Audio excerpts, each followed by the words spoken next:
एक लड़का था, उसका नाम नितिन होता है, जो भोजपुर शहर में काम करता था। उसे एक दिन काम के सिलसिले मुंबई जाना था।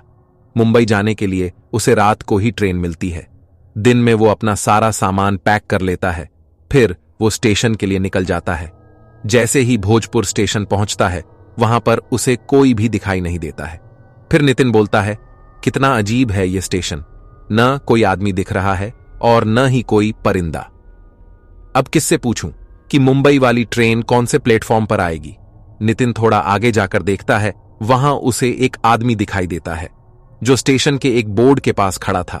उस बोर्ड पर कुछ लिख रहा था। नितिन उसे आवाज देता है, भाई साहब, ये मुंबई वाली ट्रेन किस प्लेटफॉर्म पर आएगी? हेलो, क्या आप मेरी बात सुन रहे हो? नितिन के किसी भी बात का जवाब नहीं आने पर वो उस शख्स के और पास चला गया, लेकिन उसने जो देखा उसे देख उसके पैर तले जमीन खसक गई। वो आदमी अपने हाथ को लहूलुहान करके स्टेशन पर लिखे भोजपुर नाम को काट कर उसकी जगह मौतपुर लिख रहा था।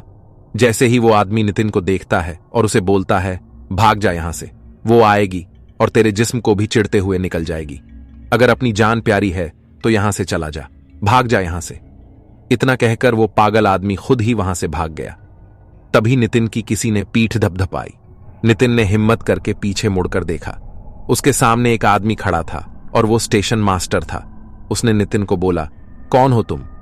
इतनी रात को तुम यहां क्या कर रहे हो? नितिन अपनी टिकट बताते हुए कहता है, ये मेरी टिकट है, मुझे मुंबई जाना है। मुझे ये नहीं पता ये ट्रेन किस प्लेटफॉर्म पर आएगी, क्या आप मुझे बता सकते हो?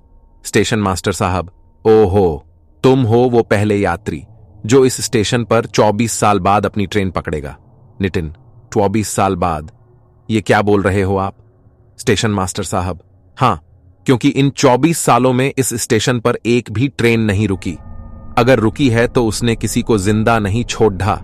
नितिन, ऐसा क्या हुआ इन 24 साल पहले? कौन किसको जिंदा नहीं छोड़ नहीं रहा था? स्टेशन मास्टर साहब, मुझे अब डर लग रहा है। स्टेशन मास्टर साहब, डरते क्यों हो? उसने अपना इंतकाम पूरा कर दिया, अब वो किसी को भी नहीं मारेगी। चलो मैं तुम्हें इस स्टेशन की कहानी सुनाता हूं। वैसे भी तुम्हारे ट्रेन आने में अभी वक्त है। आज से 24 साल पहले यहां एक स्टेशन मास्टर था जिसका नाम मोहन था। उसकी एक सरिता नाम की बेटी थी। उसकी उम्र लगभग 19 साल की थी। सरिता अपने पिता का बहुत ख्याल रखती थी। उनके परिवार उन दोनों के अलावा कोई नहीं था।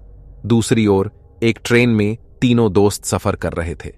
तीनों दोस्त का नाम रमन, अमन और राज था। राज अमन से कहता है, यार अमन, घंटों से ऐसे ही चले जा रहे हैं, क्या बकवास ट्रेन है, हम तीनों के अलावा और कोई भी नहीं है इस डिब्बे में। रमन कहता है, हां अमन, राज एकदम सही कर रहा है। अरे जब अकेले ही जाना था तो गाड़ी से ही आ जाते, ट्रेन में आने की क्या जरूरत थी? अमन, चुप बैठो तुम दोनों की बहुत सुन ली। जिन लड़कियों से बात की थी साथ चलने के लिए, वो तो आई नहीं, इसमें मैं क्या कर सकता हूं? राज रमन से कहता है, लड़कियां साथ नहीं आई तो क्या हुआ, रास्ते से किसी को उठा लेंगे, वैसे भी तेरा बाप मिनिस्टर है, तो फिर किस बात का डरना? हंसते हुए बोला। अमन राज की बातों से सोचने लग जाता है। उसे एक विचार आता है। वो बोलता है, मैं तुम लोगों के लिए इंतजाम करता हूं, बहुत ही मजा आएगा। वही भोजपुर के स्टेशन मास्टर मोहन रात को अपनी ड्यूटी कर रहे थे। तभी उनकी बेटी सरिता स्टेशन पर टिफिन और स्वेटर लेकर आती है और अपने पिता को बोलती है, आज भी आप सब भूलकर काम पर आ गए ना? अगर मैं ना होती तो आप अपना बिल्कुल भी ख्याल नहीं रखते। मोहन, अच्छा हुआ तू आ गई, वैसे भी मुझे बहुत तेज भूख लगी है। सरिता अपने पिता मोहन को टिफिन और स्वेटर पकड़ाकर बोलती है, रुको मैं पानी लेकर आती हूं, फिर दोनों साथ में खाएंगे। इतना कहकर पानी के लिए बढ़ी थी, तभी वहां एक ट्रेन आकर स्टेशन पर रुक गई जिसमें वो 3 दोस्त सवार थे। वो तीनों दोस्त सरिता को देखते हैं, देखकर मन ही मन हंसने लगते हैं। अमन रमन से कहता है, रमन मौका अच्छा है, लड़की को उठा देते हैं, वैसे भी न ही कोई स्टेशन पर है न ही हमारे डिब्बे में, किसी को कुछ भी पता नहीं चलेगा, वैसे भी तुम्हारा बाप मिनिस्टर। इतना कहकर रमन ट्रेन से उतर जाते हैं। दबे पैरों से सरिता को दबोच लिया, जबरदस्ती उसे ट्रेन के अंदर ले जा रहा था। उसकी मदद करने के लिए अमन और राज भी आ जाते हैं। सरिता चीखने लगी, पिताजी बचाओ मुझे, ये लोग मुझे जबरदस्ती ट्रेन के अंदर लेकर जा रहे हैं। सरिता की चीख सुनकर उसके पिताजी सरिता को बचाने के लिए उसके पास जा ही रहे थे, तब तक उन लोगों ने सरिता को ट्रेन के अंदर ले जाकर गेट बंद कर चुके थे। उसके पिता गेट को पिट पीट कर बोल रहे थे, मेरी बेटी को छोड़ दो, भगवान के लिए मेरी बेटी को छोड़ दो। मोहन गिड़गिड़ाते ही रहा था, तभी एक हॉर्न के ट्रेन भी चलने लग गई। सरिता खुद को बचाकर खिड़की के पास अपने पिता को बोलने लगी, पिताजी मुझे बचाओ, ये लोग बहुत ही गंदे हैं, बचाओ मुझे। उसको देखकर उसके पिताजी भी ट्रेन के साथ साथ भागने लगे। तभी उनका पैर फिसल गया, वो ट्रेन के नीचे आ गए और उनके शरीर के 2 टुकड़े हो गए। ये सब देखकर सरिता जोर जोर से रोने लग गई। सरिता को उन लोगों से बचाकर ट्रेन के गेट पास आकर खड़ी हो जाती है। उन लोगों को बोलती है, जिस तरीके से तुम लोगों ने हमारे साथ किया, मैं उसके लिए तुम लोगों कभी भी माफ नहीं करूंगी। जब तक तुम लोगों के खून से नहीं नहा लेती, मेरी आत्मा को शांति नहीं मिलेगी।